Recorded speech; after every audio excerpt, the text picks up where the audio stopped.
Everybody. So I live in the town of Kapa'a on the east side of the island of Kauai. And so my results for the situation that I'm living in right now is that 10.5 acres was my ecological imprint. My carbon footprint is 7 tons of CO2 emissions per year. And my carbon footprint is 57% of my total ecological footprint. If everyone lived on the earth the way I live on the earth, it would take 2.5 Earths to provide everyone with the lifestyle that I currently live.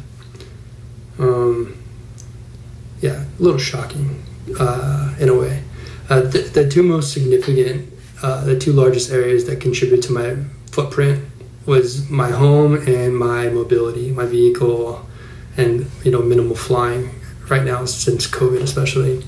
I guess I'm surprised that my shelter was such a big contributor because I live in a pretty small 600 square foot apartment, and it's a fourplex. So and it seems that at least in regard to the material used to build it, that it wouldn't be using much resources after it was built compared to the fossil fuel consumption for all my food and travel.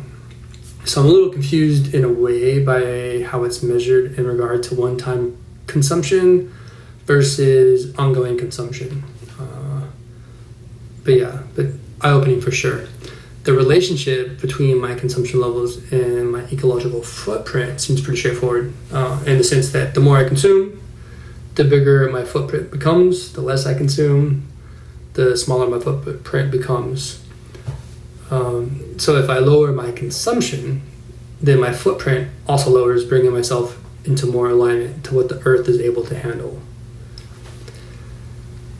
The biggest thing I learned by doing this, which I've done this before, but I haven't done it in probably 3 or 4 years, is that I think I live a pretty simple life and work as much as I can to buy as much local food, support farmers markets, not use plastic bags.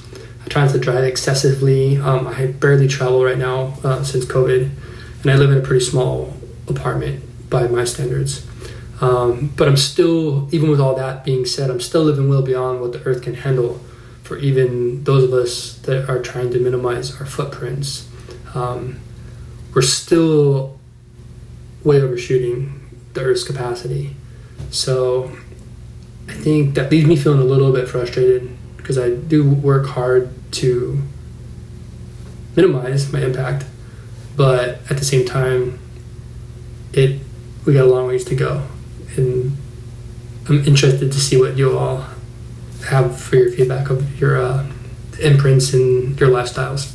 Okay, thanks.